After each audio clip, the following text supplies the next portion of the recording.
मोहब्बत का पैगाम, राष्ट्रीय एकता के नाम।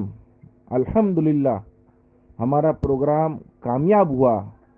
हमारा मोहल्ला, हमारी जिम्मेदारी, उम्मीद से ज़्यादा लोगों ने उसको सराहा।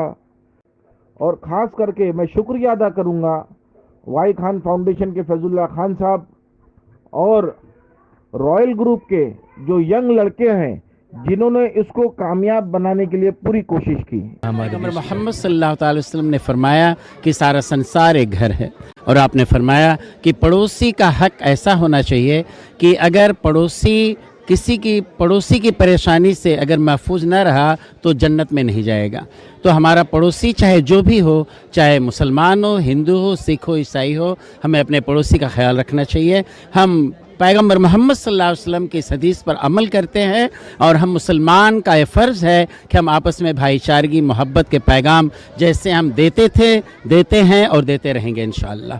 और यही नहीं, मेरा ये मानना है कि भारत की एकता और अखंडता के लिए जिस तरह से सब लोगों ने इसकी आज़ादी के लिए अपने बलिदान को दिया है, अपने प्राणों की आहुति को दिया है, इसलिए कण कण में हर एक शख्स का, हर एक इंसान का हिस्सा है। ये भारत हम सब का है और इसकी एकता और अखंडता के लिए हम काम करते रहेंगे, भाईचारगी, मोहब्बत का पैगाम फैलाते रहेंगे। क्योंकि बहुत सही कहा गया है कि मोहब्बत खुदा है। मोहब्बत वो पैगाम है जो दिल के तारों को एक दूसरे से जोड़ता है। हम सब भाई भाई हैं, हम सब का खुदा एक है जिसे अल्लाह कहते हैं, चाहे आप गॉड कहें, चाहे आप ईश्वर कहें। एक कमिद्यम वो अल्लाह एक है।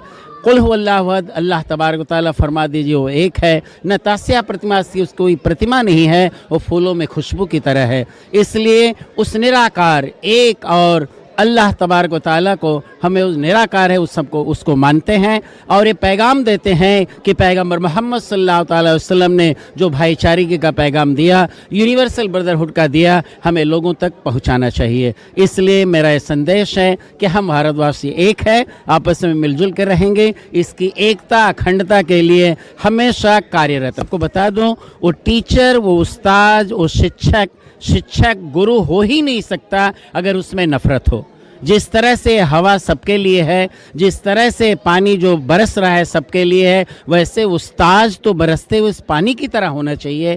टीचर, गुरु, शिक्षक उस पानी की तरह होना चाहिए जो सबको एक जैसा देखे और सबको एक जैसी शिक्षा दे। लेकिन जो आजकल देखने में आ रहा है कुछ स्कूलों में, कुछ कॉलेजेस में जाति के नाम पे, धर्म के नाम पर जो शिद्दत की जा रही है, जो उन पर जो है अत्याचार किया जा रहा है, बहुत गलत है। ऐसा नहीं होना चाहिए। सबसे बेहतर है लक़द खलक़ना इंसान फ़ी अहसनी तक़वीम, वो इंसान फरिश्तों से भी अफजल बनाया गया अगर वो इंसान है सच्चे तौर पर, वो ईमान वाला है और नेक अमल करता है। अगर ईमान वाला नहीं है, नेक अमल नहीं करता है, तो सबसे बदतर है। इंसान होते हुए भी वो इंसान नहीं है, इसलिए उसमें मानवता नहीं है, इंसानियत नहीं है, वो जानवर से भी बदतर है। इसलिए शिक्षक को चाहिए कि वो आपस में सब बच्चों को एक जैसा समझे, आपस में भाईचारगी, मोहब्बत का पैगाम दे और सबको एक नज़र से पढ़ाए, एक नज़र से उनको शिक्षा को पहुंचाए। क्योंकि शिक्षा, धर्म, और जो कहा गया है धर्म का मतलब होता है सत्य,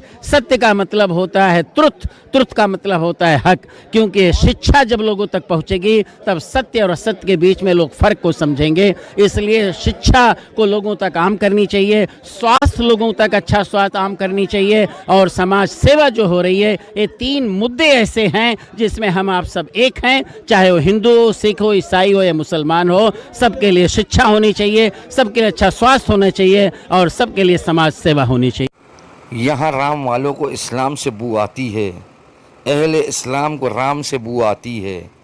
खल्क़ खिदमत कोई करे तो कैसे करे, जहाँ इंसान को इंसान से बू आती है। दोस्तों, हम तो सिर्फ इतना ही कहना चाहेंगे, परवाह ना करना अगर ज़माना ख़िलाफ़ है, परवाह ना करना अगर ज़माना ख़िलाफ़ है, रास्ता वही चलना जो सीधा और साफ़ है।